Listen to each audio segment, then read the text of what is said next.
días o buenas tardes a todos y a todas. Vamos a dar unos minutitos más hasta que se terminen de conectar las personas que faltan.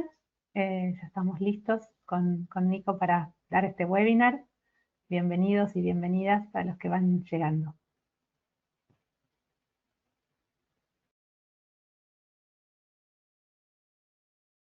Bueno, ahora sí, formalmente, buenos días para todos y todas los presentes. Desde iSub Argentina les damos la bienvenida a este nuevo webinar en el que vamos a trabajar sobre una herramienta que es los primeros auxilios psicológicos, una experiencia con personas privadas de la libertad con trastornos por uso de sustancias. Nuevamente queremos agradecerles la participación en este webinar y recordarles a todas aquellas personas que si aún no se han hecho socios de la membresía de iSub, es una membresía gratuita de la red global de profesionales que trabajamos con el uso de sustancias. Dicho esto, y como tenemos mucho material y muy rico para compartir con todos ustedes, le voy a dar paso a Carolina Gorlelo, quien va a iniciar esta presentación. Bueno, muy buenos días o buenas tardes, depende en qué lugar del mundo se encuentren. Gracias por conectarse con nosotros. Para nosotros es un honor desde iSub Argentina poder dar este pequeño webinar. La verdad que es un tema sumamente interesante y con Nicolás entendemos que nos va a quedar corto. Van a ver que vamos a dar algunas informaciones por sentadas, pero hacia el final del webinar vamos a compartir con ustedes un manual que hemos escrito sobre esta temática, que bueno, ya está subido a la página de iSub, pero que igual les vamos a compartir a ustedes para que lo puedan descargar, donde allí encontrarán seguramente información que van a considerar muy valiosa y que complementa lo que vamos a ver hoy juntos y juntas en este webinar. Antes de entrar de lleno en el tema de la primera ayuda psicológica, me gustaría compartir brevemente que lo que vamos a contar en este webinar surge de una experiencia que desarrollamos junto a ISUP Argentina y la red CREER en nuestro país. Llevamos adelante durante 2 años y a nivel nacional capacitaciones en primeros auxilios psicológicos dirigidas a personas privadas de la libertad. Durante estas capacitaciones trabajamos con 3 grupos distintos de destinatarios. Por un lado con las propias personas privadas de la libertad, pero por otro lado también con personal de instituciones públicas, como guardias de seguridad, pero también docentes y talleristas que trabajan dentro de los distintos pabellones. Y finalmente, y ese fue un agregado que pudimos hacer este mismo año, también trabajamos con familiares de personas privadas de la libertad. Esa diversidad de miradas nos permitió comprender la magnitud de las crisis que atraviesan quienes están en contextos de encierro y también reconocer la necesidad de que todas las personas que forman parte de estos entornos, ya sea desde dentro o desde afuera, cuenten con herramientas simples, con herramientas humanas, como es la primera ayuda psicológica. Esta experiencia es en gran medida el punto de partida de la reflexión que queremos compartir hoy con ustedes. Y también compartirles que una de las preguntas de la que partimos a la hora de armar estas capacitaciones fue cómo se trabaja con personas privadas de la libertad. La propuesta de los talleres partió de un enfoque situado, ¿no? Buscamos indagar, intercambiar con las personas privadas de la libertad para reconocer por un lado sus trayectorias de vida, sus condiciones de detención y también los vínculos o la falta de vínculos de estas personas con el afuera. Pensar que sabemos que en muchos casos las personas privadas de la libertad deciden participar en espacios de formación porque tienen un valor instrumental, específicamente el acceso a certificados que muchas veces les son útiles para tener una pena más corta. Sin embargo, y esto lo vivimos junto a ellos, estos procesos suelen transformarse en oportunidades para construir vínculos, para salir del aislamiento cotidiano y también para comenzar a proyectar un futuro en el afuera más allá del encierro. Piensen que fuimos dando talleres que tenían una continuidad, o sea, dimos 3 talleres que se daban de 4 horas cada uno en un espacio semanal y luego tuvimos la suerte de poder hacer un seguimiento para entender si habían podido aplicar la primera ayuda psicológica dentro de los muros y cómo la habían podido aplicar y qué resultados y qué efecto había tenido esto en el entorno. Entonces, también fue importante poder partir de reconocer los saberes previos, los recursos personales de las personas detenidas, y también nuestra propuesta pedagógica estuvo orientada a favorecer la autonomía, la confianza mutua y el intercambio, que muchas veces son formas que no están activas en estas personas, ¿no? Al perder la libertad se pierde la confianza, muchas veces se pierde el sentido de autonomía y estos talleres también buscaron trabajar subjetivando a las personas. Por eso creemos que hablar de primera ayuda psicológica en contextos de encierro y en particular en personas con trastornos por uso de sustancias es abrir la puerta a pensar intervenciones que no solo acompañen en la urgencia, sino que también puedan reconocer la dignidad y la capacidad de cada persona para iniciar procesos de recuperación aún estando en condiciones adversas. Nico, ¿te parece que pasamos la diapositiva? Bien. Entonces, vamos a empezar por definir qué es la primera ayuda psicológica. Y la definimos como una respuesta humana de apoyo a otro ser humano que está sufriendo y que puede necesitar ayuda. Se define también como una intervención inmediata, es una intervención breve. Su objetivo principal es aliviar el sufrimiento psíquico agudo de una persona que atraviesa una crisis. Es además un enfoque práctico que se basa en la empatía, en el respeto por los derechos y en la dignidad de quienes enfrentan situaciones de crisis. Hay un manual que es el de los trabajadores de campo del año 2012 de la Organización Mundial de la Salud y de la Organización Panamericana de la Salud que da los lineamientos. Hoy vamos a ver solo algunos, pero ese manual se puede consultar y es un manual de acceso gratuito. Está escrito de una manera realmente muy simple, es muy agradable para leer y da mucha información y recomendaciones. Pero para poder decir un poco más, la PAP busca brindar apoyo emocional, busca calmar a la persona afectada y sobre todo busca ponerla en contacto con los recursos que necesita. O sea, claramente no es una terapia psicológica formal, más bien es una estrategia que busca crear, y fíjense qué difícil puede ser algo como crear un espacio seguro en un espacio penitenciario para que las personas puedan procesar sus experiencias emocionales iniciales. Se ha diseñado para ser utilizada en personas capacitadas, pero no hace falta que sean profesionales de la salud y por eso es que armamos estas capacitaciones para estos distintos grupos de destinatarios. Lo importante es que la persona desee ayudar a otras y se encuentre en una posición de poder ofrecer asistencia en momentos de crisis. También vimos dentro de los pabellones o las unidades penitenciarias que las personas que hace más tiempo que están dentro de la cárcel son aquellas que se sienten más preparadas para ayudar a aquellas que recién están llegando, ¿no? Porque ahora cuando veamos cuáles son las crisis más habituales vamos a encontrar que entrar a la cárcel, empezar una vida, ¿no?, dentro de los muros es uno de los momentos de crisis más fuerte para esas personas. Entonces, claramente el contexto penitenciario, por sus características estructurales, puede disparar situaciones de desborde emocional y en ese sentido es que la PAP puede ofrecer una primera instancia de resolución de necesidades prácticas y de contención.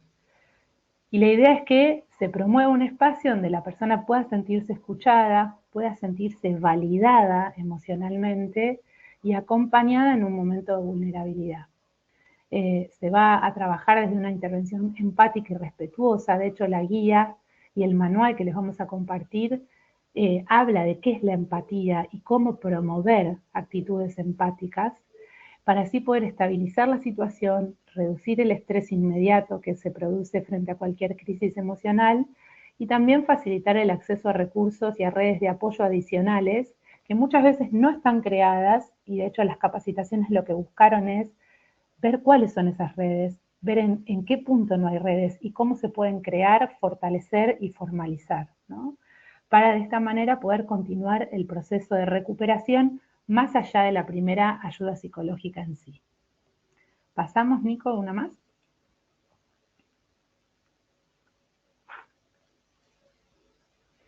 Están preguntando por la traducción, estoy viendo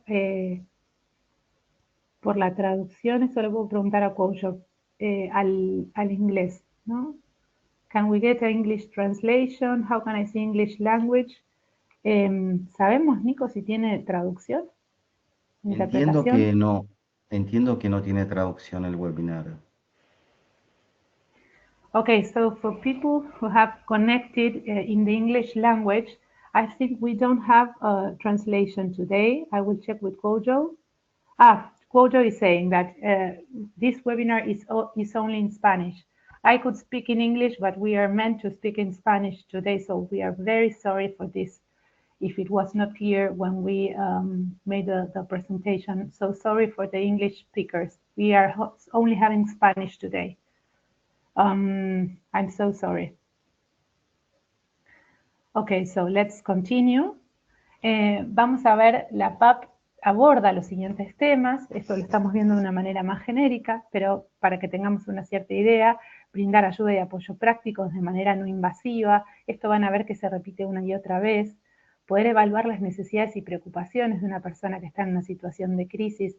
Eso implica poder salirse de lo que uno supone que al otro le está ocurriendo para poder entender, ¿no? Y ayudar a la persona a priorizar qué es lo que necesita en esa situación. Que esa persona pueda atender sus necesidades básicas, que en los momentos críticos muchas veces las personas suelen olvidarse de algo muy básico como es comer, tomar agua, abrigarse, escuchar a las personas pero no presionarlas para que hablen. Vamos a ver que la primera ayuda psicológica no es el debriefing psicológico. Reconfortarlas, ayudarlas a sentirse calmas, ayudarlas a acceder a información, servicios y apoyos sociales y proteger a las personas de ulteriores peligros. ¿Pasamos una más? Y también es importante entender lo que no es PAP. PAP no es algo que solo pueden hacer los profesionales. De hecho, dijimos, sí, los profesionales de la salud pueden formarse en la primera ayuda psicológica, pero sobre todo está pensada para que las personas comunes que no tienen formación alguna puedan brindar la primera ayuda psicológica. No se trata de un asesoramiento profesional, no es debriefing psicológico, que el debriefing psicológico es una técnica que promociona en realidad lo que se llama la ventilación emocional, ¿no? Y se le pide a la persona que describa breve pero con mucho detalle y de manera sistemática sus percepciones, sus pensamientos y sus reacciones emocionales durante el acontecimiento traumático. Todo lo contrario de lo que propone la PAP. La PAP va a proponer, como venimos diciendo, que la persona pueda hablar, pero en ningún momento se trata de presionar a la persona para que cuente sus sentimientos y sus reacciones ante la situación. Porque tampoco es pedirle a alguien que analice sus crisis. Y no se requiere en ese momento que se relaten nuevamente sus experiencias o las experiencias vividas. Pasamos una más, Nico.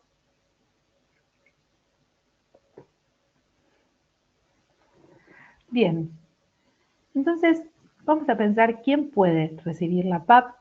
Hasta acá fuimos viendo algunas ideas. Por un lado tenemos personas angustiadas, afectadas recientemente por un acontecimiento crítico grave, pero también se puede proporcionar ayuda tanto a niños como a adultos. Eso también es importante, que la PAP sirve a población infantil. Y uno diría, en personas privadas de la libertad, no vamos a estar trabajando con niños, pero sí hay niños que van a visitar a sus familiares que puedan estar dentro de las cárceles, ¿no? Y también esas son instancias de intervención donde la primera ayuda psicológica puede ser necesaria.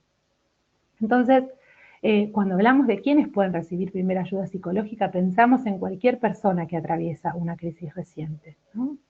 Y pensemos que las personas privadas de libertad suelen enfrentar contextos de alta vulnerabilidad emocional, donde los acontecimientos críticos, como puede ser la pérdida de contacto con la familia, piensen también conflictos interpersonales, muchas veces también tiene que ver con sanciones disciplinarias o incluso, y esto lo hemos visto y escuchado mucho, situaciones de violencia dentro del establecimiento, todo eso puede desencadenar crisis intensas. Pero si además consideramos a las personas privadas de la libertad con un trastorno por uso de sustancias, la situación se complejiza aún más. Los síntomas de abstinencia, la falta de acceso a estrategias de afrontamiento saludables, el estigma, la sensación de desesperanza, son todos factores que pueden amplificar las crisis. Y por eso en este webinar vamos a poner especial atención en cómo pensamos y aplicamos la PAP en estos contextos específicos. ¿Pasamos una más, Nico?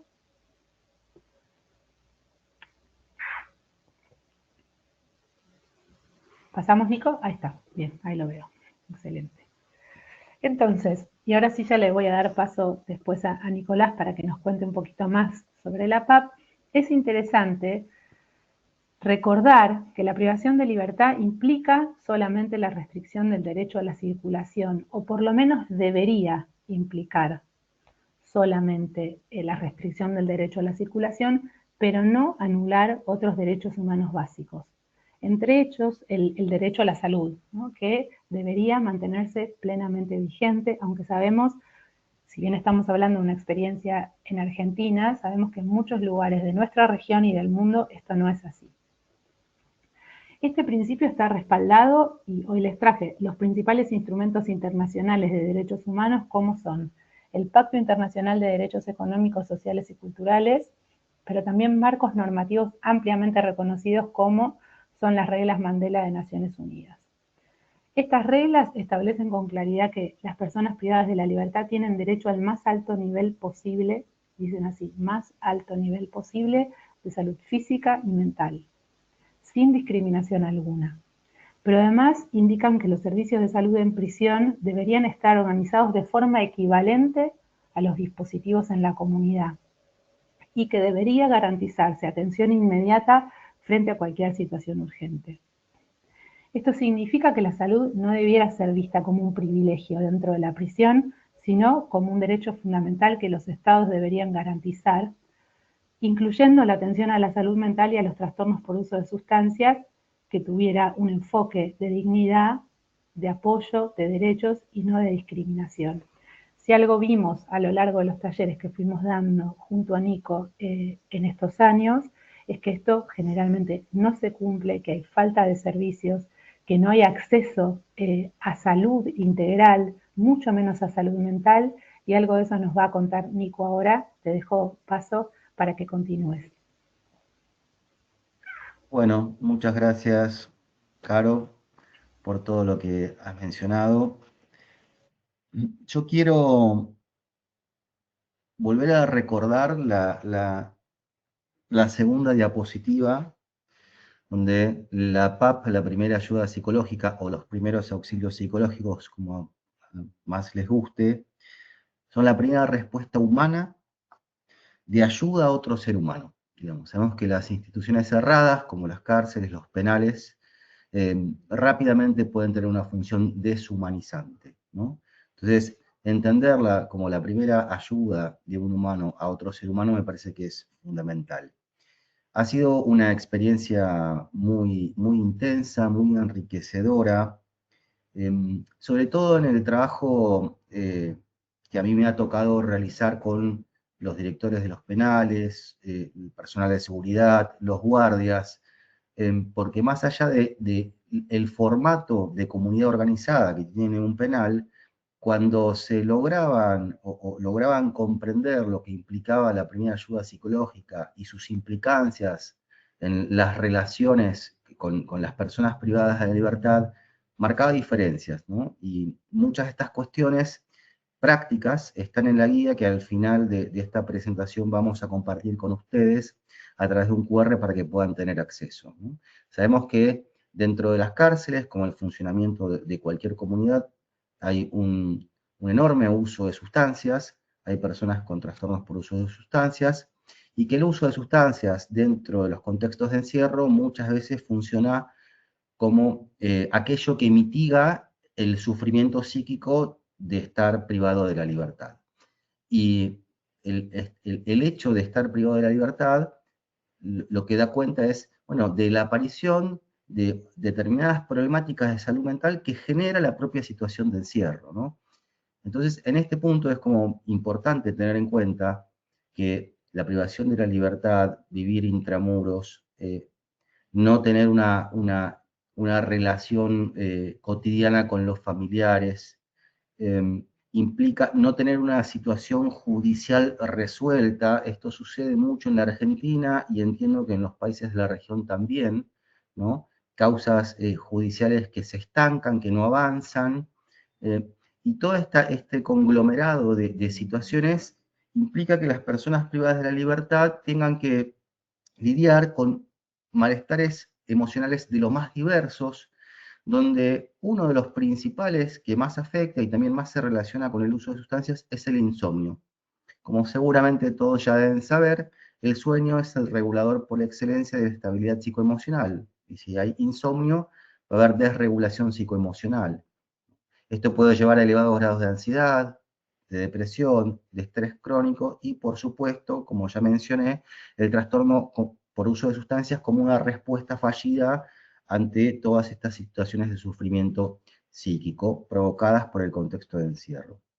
En ese sentido, hay muy poca disponibilidad de tratamientos en salud mental y mucho menos de adicciones. Digamos, ¿no? Dentro de los contextos de encierro, el acceso a profesionales de la salud mental es muy escaso y el trastorno por uso de sustancias genera relaciones muy complejas entre los reclusos, entre los guardias, entre los familiares, porque, digamos, es conocido que el uso de sustancias dentro de las cárceles y por algún lado ingresa esa sustancia que cumple muchas funciones y que entre esas funciones también es moneda de cambio, ¿no? Y habitualmente de las pocas respuestas que ofrece el sistema, en general el sistema carcelario, el sistema penal, son por vía de una medicalización como casi único recurso, ¿no? Tenerlos con una contención química eh, para que estén tranquilos. Esa sobremedicación suele ser excesiva, al igual que a veces ocurre extramuros como una respuesta de salud mental únicamente orientada a los psicofármacos, y que si bien puede mitigar los síntomas, no es terapéutica, ¿no? Entonces, en este sentido, digo, la primera ayuda psicológica se propone como una práctica que da lugar a la palabra, al acompañamiento, al desarrollo de algunas estrategias de afrontamiento para que las personas privadas de la libertad puedan lidiar con lo que sucede. A mí lo que me resultó más enriquecedor es el intercambio de experiencias y sobre todo en los grupos de personas privadas de la libertad, cómo ellos tenían armadas algunas estrategias de afrontamiento que a partir de recibir la formación PAP se dieron cuenta que había muchas de las cuestiones que ellos hacían de manera equivocada y generaban quizás mayor ansiedad sin darse cuenta. Entonces fue como muy bienvenida como estrategia de ayuda entre pares para mejorar, digamos, algunas reglas de convivencia. Bien, en este Nico, sentido, sí, te voy a leer una pregunta que por ahí me parece pertinente para ir respondiendo ahora. Hola, buen día. Soy el doctor Luis Manuel Jiménez Munguía, director médico de los Ceferezos de México. ¿Cómo romper con el estigma de atender a personas que cometieron un delito tipo homicidio, secuestro, narcotráfico? Y eso genera que no se acepten en los diversos hospitales o servicios propios del Estado y que no los reciban. Si es atención que se da a cualquier persona no presa, ¿no? ¿Cómo romper ese tema en la población general? uy, qué pregunta difícil.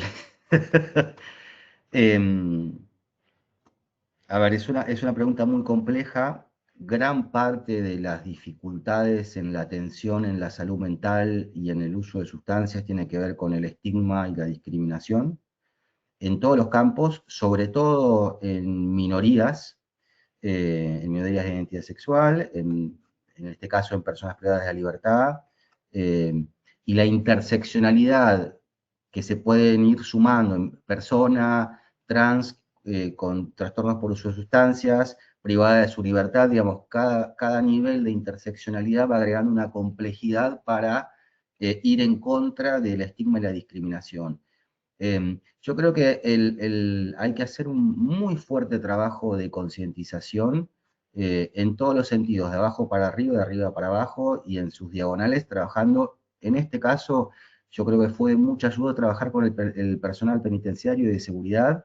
eh, y hago un breve paréntesis, y tuvimos muy lindas devoluciones, me acuerdo de una puntual de una persona de seguridad interna dentro del penal, que él podía hacer una curva de cuánto mejoró las relaciones con los reclusos en los últimos 10 años a partir de medidas concretas que habían empezado a adoptarse desde una política de salud pública dentro de las cárceles, digamos, ¿no? Y hacía un recuento de, bueno, cómo son los ingresos, que antes eran en cualquier horario y de cualquier manera, y que ahora los ingresos se pautan de manera mucho más ordenada, con información que se le da a la persona que va a ingresar por primera vez al sistema penitenciario con mucho más claridad.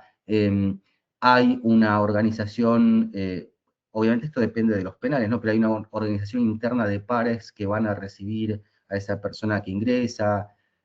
La primera ayuda psicológica les resultó muy útil para tener mayores herramientas para contener a esa persona que ingresa, digamos. Y hay que pensarlo, bueno, cómo trabajar con con esta dificultad que plantea la discriminación y la estigmatización, en este caso, de las personas privadas de libertad, y yo creo que hay que trabajarlo con los tomadores de decisión, con los directores de los penales, con las personas de seguridad, porque lo que aparecía mucho es, bueno, que probablemente el personal de seguridad, las personas que trabajan como guardias y las personas que están privadas de su libertad, en general comparten el mismo barrio, la misma comunidad, vivían en las mismas cercanías, compartían los mismos lugares socioculturales, sociodeportivos, con lo cual, bueno, por eso vuelvo a repetir esto, cuando lo podemos pensar como la primera ayuda humana hacia otro ser humano que está sufriendo, bueno, esta formalidad del rol necesario para que funcione una institución penitenciaria puede permitir pensar que ese otro es un ser humano que está cumpliendo una pena por un delito que cometió, pero que eso no le quita sus derechos. Bueno, no quiero profundizar porque es caro seguramente tener muchas más cosas para decir, pero no quiero que nos quedemos sin tiempo para que al final podamos retomar algunas de estas preguntas. Hay tres principios básicos de la primera ayuda psicológica frente a una situación de crisis que tenemos que tener en cuenta. En las cárceles suele haber muchos tipos de crisis, ahora lo vamos a mencionar en breve, pero observar, escuchar y conectar son tres principios básicos universales de la primera ayuda psicológica. ¿Qué vamos a observar? Primero el panorama general, el escenario. Vamos a comprobar la seguridad. ¿Es seguro brindar la primera ayuda psicológica? También comprobar si en esa situación de crisis hay personas con necesidades básicas urgentes. En la guía que vamos a compartirles al final hay un montón de ejemplos prácticos que hemos trabajado, por ejemplo, con el personal directivo, el personal de seguridad y con las personas privadas de la libertad, de cómo armar un pequeño protocolo para saber cómo brindar PAP frente a situaciones de crisis. Comprobar si hay personas que presenten reacciones muy graves de angustia también. Todo eso incluye el eje de observar. Después tenemos el eje de escuchar, que es poder escuchar quiénes pueden necesitar ayuda. Un punto fundamental que es preguntar acerca de qué tipo de ayuda necesitan las personas y qué les preocupa, ¿no? Muchas veces lo primero que necesitan es un apoyo práctico. Aparecía en el discurso de las personas que ingresaban por primera vez a una cárcel que, bueno, sus temores eran si iban a tener agua, qué tipo de comida, si iban a poder dormir seguros, si alguien les iba a dar una frazada, ¿no? Para no tener frío a la noche, cuándo iban a poder ver por primera vez a un familiar. Bueno, escuchar las preocupaciones para poder brindar una respuesta práctica, ¿no? Y en ese punto, poder escuchar ya genera una primera instancia de calma y de tranquilidad. Digamos. Hay que tener otras herramientas para que podamos ayudar a tranquilizarlas. Piensen que una persona que ingresa por primera vez al sistema penal seguramente va a entrar con un nivel de ansiedad e incertidumbre muy, muy grande.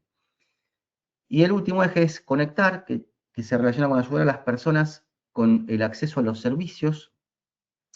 Pasaba algo muy lindo también cuando trabajábamos con los y las docentes del secundario o de la universidad que funcionan dentro de algunos penales, que los docentes tienen prohibido tocar a las personas que están recluidas de su libertad, ¿no? Entonces pensamos un montón de estrategias de cómo transmitir cierto afecto, ¿no? Cómo conectar de una manera que ese afecto se transmita, ¿no? Entonces surgieron cuestiones creativas como muy valiosas. Los docentes planteaban que podían conectar mucho con algunas personas privadas de la libertad y que de pronto no la habían más en su clase porque la habían trasladado y no se habían despedido. Entonces pensamos también alguna estrategia como para pensar en qué forma saludarse sin contacto físico para que la persona privada de libertad sienta esa conexión y sienta ese afecto eh, del recorrido construido de manera conjunta, ¿no? Nico, El otro punto es, sí, te voy interrumpiendo porque Inés pregunta a qué tipo de seguridad se refiere el primer punto de observar.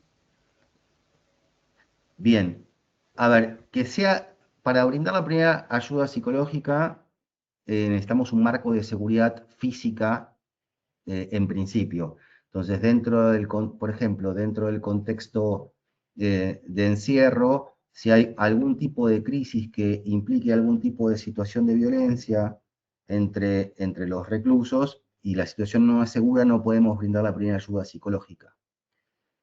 Voy a mencionar brevemente, poníamos este ejemplo. Hay un domingo, día de visita, está de un penal del interior de una provincia grande de la Argentina, y viene el micro de larga distancia transportando a muchas de los familiares que van a visitar ese domingo a las personas privadas de la libertad, y ese micro, ese bus, tiene un accidente y hay muchas personas fallecidas, digamos, ¿no? Bueno, y esta información llega a las personas privadas de la libertad y pueden reaccionar de maneras muy diversas, y algunas personas pueden reaccionar de una manera violenta. Por ejemplo, con autolesiones o lastimando a otros. Bueno, entonces esa situación no es un marco de seguridad para brindar la primera ayuda psicológica. Espero haber podido responder. Hay otras, digamos, el manual es muy rico en este tipo de ejemplos. Avanzo un poco más. Conectar también implica enfrentar, que las personas entiendan cuáles son los problemas que deben enfrentar y brindar información clara y precisa. Esto es muy importante. Y si no tenemos una información clara y precisa, no brindarlo, evitar eh, los condicionales, dar información condicional. Hay que dar información muy clara y muy concreta. Y este punto también es importante, poner en contacto a las personas afectadas por las crisis con sus seres queridos y con las redes de apoyo. En este ejemplo que yo conté del accidente de este bus o este micro que llevaba personas familiares a visitarlos, bueno, hay muchos de estos ejemplos de cómo brindar esa información. Avanzo un poco más. Estos son algunos datos que tenemos de la región. Diversas investigaciones y estudios confirman que las personas privadas de libertad presentan tasas de trastornos psiquiátricos muy superiores al de la población general. Alrededor del 63% de las personas privadas de la libertad presenta algún trastorno de salud mental. El 32,4% presenta trastorno del estado de ánimo y un 18,2% trastorno por uso de sustancias. La prevalencia de psicosis en cárceles latinoamericanas se estimó alrededor del 6,5%, similar a datos encontrados en otros contextos penitenciarios globales. Bien, y estos son algunos puntos clave de aplicación de la primera ayuda psicológica en contextos de encierro, empezando por identificar cuáles pueden ser los desencadenantes más frecuentes de crisis en contextos de privación de libertad, diseñar estrategias de contención emocional ajustadas a las realidades de las personas que habitan estos espacios, fomentar un entorno de mayor comprensión y cuidado, e intentar reducir la repetición de crisis y promover una convivencia más saludable. Estos son algunos de los desencadenantes más frecuentes de crisis en contextos de encierro. Estos desencadenantes son producto del trabajo que hicimos con estos tres grupos, estas tres cortes distintas: personas privadas de libertad, directores y guardias de seguridad de los penales, y trabajadores como docentes y talleristas, y miembros de ONGs que realizan diversas tareas y actividades en contextos de encierro, ¿no? Entonces, aunque las crisis emocionales no siempre tienen un único origen identificable, ¿no? Sabemos que hay pluridimensiones y multideterminaciones, estos factores suelen funcionar como disparadores del malestar en contextos de encierro. El primero siempre es el ingreso al sistema penitenciario, especialmente los primeros días y especialmente la primera vez, porque a veces en la reincidencia las personas ya saben con qué se van a encontrar, pero el ingreso al sistema penitenciario por primera vez y los primeros días es un gran generador de crisis. Las noticias difíciles o las noticias duras que pueden venir desde el exterior, como que le informen a una persona privada de libertad del fallecimiento de algún familiar directo o la enfermedad de algún familiar directo, esto suele desencadenar crisis. Los conflictos familiares o de pareja es otro de los desencadenantes de los más habituales. Las dificultades, esto algo mencionaba Carolina hace unos momentos, las dificultades en el vínculo con hijos o con hijas, ¿no?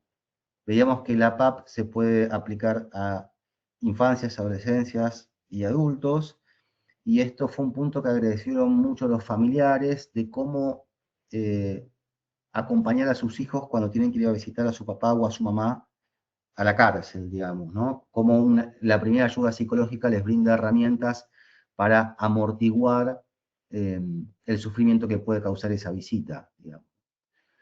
También las requisas violentas o las situaciones percibidas como abusivas, las faltas de actividades significativas, las actividades educativas, recreativas o laborales, tener demasiado tiempo sin ninguna actividad es algo que suele generar crisis. La despersonalización o el trato punitivo por parte del personal penitenciario, situaciones de abuso físico. El miedo al estigma y a la reintegración social, esto lo notamos mucho en personas que están por cumplir su condena y están prontas a la libertad. El miedo al estigma y el miedo a cómo los va a mirar la sociedad una vez que estén por fuera de los muros es algo que a veces genera crisis. La interrupción de los talleres o actividades por motivos institucionales, esto es algo que genera crisis porque pierden aquellos espacios que les restituye algo de la dignidad subjetiva, como puede ser la educación formal o no formal que se brinda en los penales, que muchas veces es una decisión, a veces unilateral, de la dirección o un castigo frente a alguna dificultad que surgió. Los traslados repentinos entre unidades, que muchas veces suceden en horarios de la noche o de la madrugada y que de repente hay una persona que deja de estar en los espacios en los que compartía con sus pares. Una incertidumbre judicial prolongada, esto es muy habitual en la Argentina que suceda y entiendo que en otros países de la región de Latinoamérica también. La exclusión de programas o beneficios como castigo, los conflictos interpersonales por diferencias culturales o generacionales dentro de los espacios compartidos. Esto vimos mucho, que dentro de las cárceles argentinas hay diferentes culturas, hay diferentes nacionalidades, hay diferentes generaciones, ¿no? Esto fue también interesante de escuchar cómo personas más jóvenes que habían ingresado al sistema penitenciario luego de la pandemia, donde ya podían tener acceso a alguna comunicación vía teléfono celular, el no perder el contacto, aunque sea virtual, con las personas del exterior, les evitaba mucho hablar en jerga, y como decían que la jerga que utilizaban las personas que estaban hace más tiempo, eso generaba ciertos conflictos en la relación. Y por supuesto la abstinencia al consumo de sustancias eh, o el seguimiento inadecuado del trastorno por uso de sustancias. Bien, ahora va a seguir Carolina con los tipos de crisis más habituales.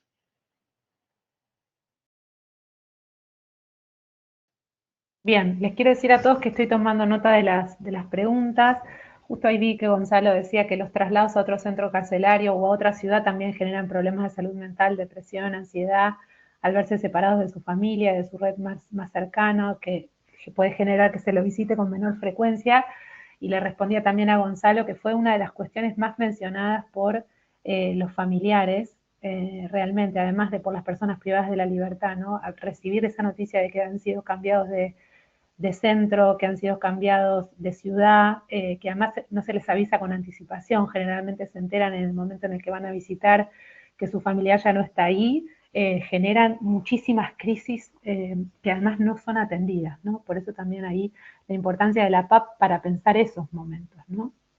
Y voy a ir leyendo así de manera salteada los tipos de crisis más habituales, que esto fue uno de los trabajos que hicimos con todos los grupos con los que estuvimos dando las capacitaciones, que fue poder ponernos a pensar cuáles son las crisis más habituales.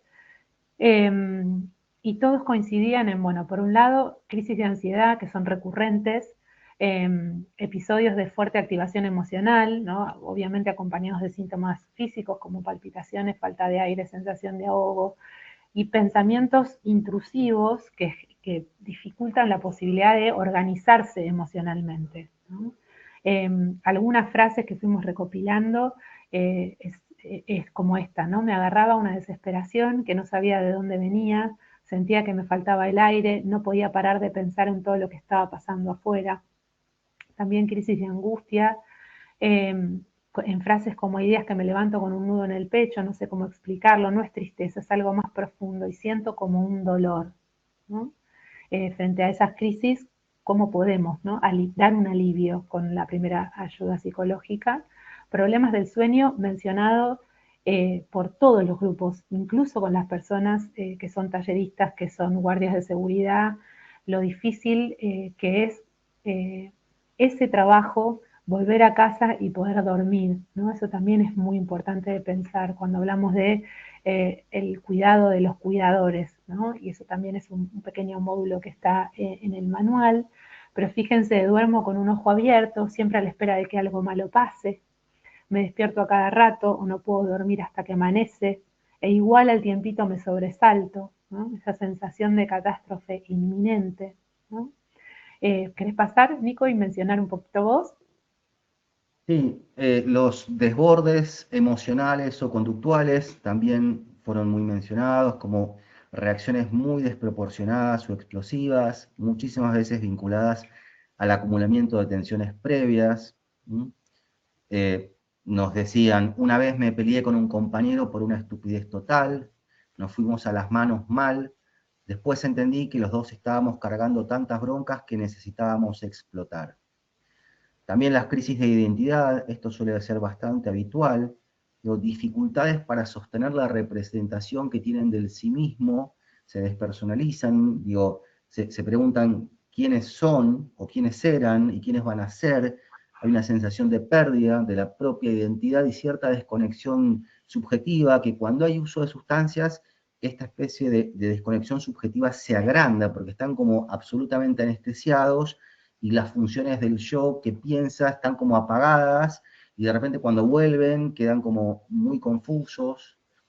Hay episodios de retraimiento muy severo, también personas que se aíslan, que casi dejan de hablar, con una pérdida de interés y una falta de motivación muy grandes, con una sensación de vacío, yo le llamo un vacío blanco, donde no puede ni escribirse, ni pensarse, ni decirse nada. ¿Sí? Uno de los relatos era, muchas veces voy a ayudar a compañeros que no se quieren levantar de la cama. Me preguntan, ¿para qué? Y la verdad es que no sé qué responderle. Esta es una pregunta que yo siempre señalo, que genera muchas dificultades porque el para qué es una pregunta que rápidamente puede dejar al borde del abismo a una persona. Porque el para qué termina en para qué vivir. Y entonces ahí es donde puede aparecer el riesgo y la ideación suicida. Una persona privada de la libertad, digamos, que entra en un aislamiento muy profundo y que se pregunta ¿para qué me voy a levantar de la cama? Está muy cerca de preguntarse ¿para qué vivir? Y entonces ahí el riesgo se eleva mucho más, y fíjense que es el último punto que tenemos, los pensamientos suicidas o las autolesiones, que no voy a decir todos, pero casi la mayoría de todas las personas privadas de libertad en algún momento de su reclusión han tenido pensamientos suicidas, ideación suicida, o se han generado autolesiones, ¿no? Por la desesperación extrema que sienten de pérdida de libertad, de falta de sentido y de propósito de su vida. Seguimos, Caro, ahí pasé. Bien, voy tomando nota de las preguntas, quiero que lo sepan, vamos a tratar de responder. Bueno, hay varias cuestiones más, ¿no? Preguntaban, de paso voy a tomar esta pregunta, ¿no? De una trabajadora social, Miriam, que decía ella trabaja en la unidad judicial de la familia de Guayaquil, y preguntaba si es necesario que los niños, para tener contacto con los padres privados de libertad, tengan que ir a los centros penitenciarios, o es recomendable, por ejemplo, el contacto virtual y voluntario, ¿no? Veamos que una de las crisis más habituales de las personas privadas de libertad tiene que ver con la angustia vinculada tanto al contacto, porque claro, al ver a los hijos o hijas, sobre todo, ¿no? También a los familiares, pero sobre todo se mencionaban los hijos, aparece como toda la angustia de no estar en contacto, ¿no? En el momento de la visita, pero también angustia muchísimo cuando no hay ningún contacto con esos hijos o hijas que muchas veces deciden, sobre todo en el caso de las adolescencias, no tener contacto con este papá o esta mamá que están privados de su libertad, ¿no? Y eso produce un dolor muy grande. Se trabaja muchísimo la dificultad para sostener los vínculos. ¿Cuánto se puede intentar sostener un vínculo si del otro lado no hay posibilidades? ¿Hasta qué punto se puede soltar ese vínculo? Y si no hay nada para hacer y no hay posibilidad de contactarse, digamos, con otro tal vez familiar que pueda ayudar mientras hay ausencia o mientras el vínculo está roto o puesto entre paréntesis o pausado, ¿no? No hay nadie que me dé información de cómo está ese hijo o esa hija, ¿no? Y fíjense una frase, por ejemplo, de las muchas que recortamos: mi hija adolescente me dijo que no quería venir más y me cortó la llamada, me partió al medio, desde entonces no tengo ganas de nada, ¿no? Por un lado, atender los derechos de los niños, sus deseos, sus necesidades, y por otro lado también comprender qué difícil es para alguien que está privado de su libertad que ese vínculo se corte, ¿no? Para responder a la pregunta de Miriam, en realidad va a depender del caso por caso. Hay también, nosotros hemos visto, hay unidades penitenciarias donde se ha podido trabajar estructuralmente en espacios que están pintados de colores, con murales, para que las visitas de los niños y de las infancias no tengan ese cariz dramático que tiene el ingreso a la prisión, ¿no? Entonces se puede dar en un patio que es abierto, donde hay a disposición juguetes, donde hay a disposición materiales para hacer actividades, y donde incluso hay personas que están dispuestas allí para ayudar, para acompañar y para contener a esos niños, ¿no? Pero eso no se da en la mayor parte de los penales, todo lo contrario, aunque esa sería una buena práctica si hablamos de una respuesta ideal, que si el niño o la niña va a ir a visitar a su familiar, que pueda hacerlo en un espacio que esté preparado especialmente para eso, ¿no? De todas maneras, hay que respetar la voluntad, se trabaja mucho eso, nosotros hemos trabajado mucho eso, ¿no? Como no se puede forzar a un niño a ir a visitar, no se puede forzar una videollamada, porque también genera mucha angustia en el otro, cuando el niño no quiere responder, cuando da vuelta la cara, cuando también el niño puede decir lo que siente, ¿no? Entonces, ¿cómo podemos trabajar en ambas direcciones? Siempre pensando en respetar los derechos de esos niños y ayudar a ese adulto que está privado de su libertad a poder manejar ese dolor, que es uno de los que provoca las crisis más profundas estando privados de la libertad. Y bueno, episodios de pérdida de sentido también ante eventos disruptivos, me gustaba también traerlo, porque muchas veces se producen los quiebres emocionales cuando hay pérdidas significativas en el afuera, o eventos traumáticos de los que las personas, bueno, se entera por teléfono o por una visita, y no, digamos, y no puede participar de rituales de despedida, no puede, digamos, consolar a un familiar que lo necesita, ¿no? Entonces, fíjense, aquí hay otra frase como: cuando murió mi mamá no pude ni despedirme, no compartí nada en los últimos años de su vida con ella. ¿Sabes lo que es eso? Es horrible, ¿no? Cómo mitigar ese dolor. ¿Avanzamos una más, Nico? Pero para no quedarnos solamente con los tipos de crisis, eh, algunos de los recursos de afrontamiento, de factores de alivio que fuimos trabajando y que creo que pueden servir para pensar la primera ayuda psicológica en estos contextos. Por un lado, el apoyo entre pares, ¿no? Funciona muy bien que puedan compartir experiencias, ofrecer contención mutua dentro de los pabellones o grupos. Por ejemplo, en el caso de las personas privadas de libertad, con arresto domiciliario, que bueno, eso es todo otro capítulo que también pueden encontrar en el manual. Se destacaron muchísimo los grupos de WhatsApp que están activos las 24 horas, que han funcionado muy bien también cuando había pensamientos suicidas o sensación de sinsentido de la vida, ¿no? Como ese apoyo entre pares, cuando además se recibe una formación en primeros auxilios psicológicos, ayuda muchísimo a sostenerse, ¿no? Sostener en la medida de lo posible los vínculos familiares, eso siempre es un recurso y un factor de alivio, ¿no? Para las personas privadas de la libertad. Hay muchas personas que no reciben visitas, pasa mucho también en las cárceles de mujeres, ¿no? Como decimos siempre, en nuestras regiones las mujeres en general son las que van a visitar y cuando están privadas de su libertad generalmente no reciben visitas y eso se ve en toda nuestra región.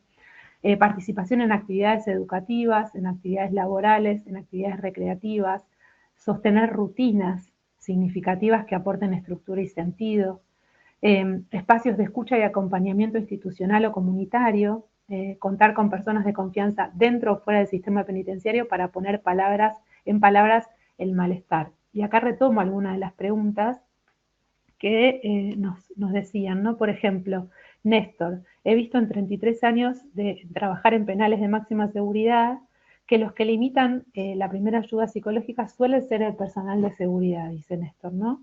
Sobre todo por las noches, que es cuando aparecen más las necesidades.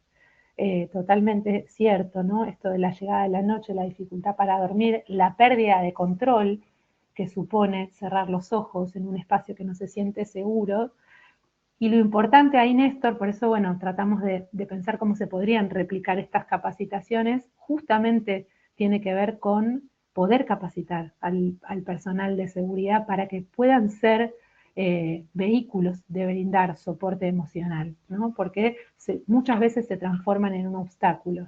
Y también, de parte del personal de seguridad, queremos dar la otra cara de la problemática, que hay algunas personas que están muy dispuestas a recibir esta capacitación y a brindar ayuda, pero lo que sienten es que por solo el hecho de portar un uniforme no pueden lograr establecer vínculos de confianza con las personas privadas de la libertad. Y que es muy difícil, siendo un propio guardia de seguridad, transformarse en una persona que pueda ser receptora de confianza y que pueda brindar ayuda en esos momentos, ¿no? Entonces eso también es interesante, pensar que hay un cierto estigma que pesa también sobre el personal uniformado y que no todos el personal de seguridad tiene este trato violento o este maltrato con las personas que necesitan ayuda, ¿no? Entonces, ¿cómo también podemos mejorar esa perspectiva, ¿no? Las prácticas espirituales o religiosas también son fundamentales. Cuando hay espiritualidad, cuando hay fe, suelen ser fuentes de resiliencia, de bienestar emocional. Nosotros trabajamos mucho dando estrategias de autorregulación emocional, respiración, ejercicios físicos, trabajos de lectura, de escritura muy breves, actividades manuales, que son todas prácticas que ayudan a volver a tener una sensación de seguridad emocional. En el manual también vienen algunos ejercicios muy breves que nosotros dimos, que funcionaron muy bien, sobre todo lo que tiene que ver con la respiración y las técnicas de mindfulness, que son fáciles de dar. Y aquí retomo tal vez la pregunta de Marilina, que es de Uruguay y nos decía, la primera ayuda psicológica podría estar incluida en la consulta de enfermería que se realiza al ingreso de las personas privadas de libertad a la unidad penitenciaria. Y ella pregunta, ¿hay antecedentes de esto? No que nosotros sepamos, no hay antecedentes y es una muy buena idea. De hecho, nosotros trabajamos también para que las personas que son las primeras que la persona que entra a una cárcel va a ver, sea en enfermería o sea un guardia de seguridad, estén preparados para que en esa entrevista se pueda brindar un espacio de contención, que ya tenga una noción de primera ayuda psicológica si la persona lo necesita, ¿no? En eso nos basamos nosotros y muchas veces es cierto, es el personal de enfermería que para los que trabajamos en salud sabemos que son los que suelen sostener muchas veces todas las estrategias eh, para lograr el equilibrio emocional de las personas, ¿no? Así que es una gran idea, Marilina. Avanzamos un poquito más, Nico, así podemos dar, ya nos quedan 5 minutos y podemos compartir el manual.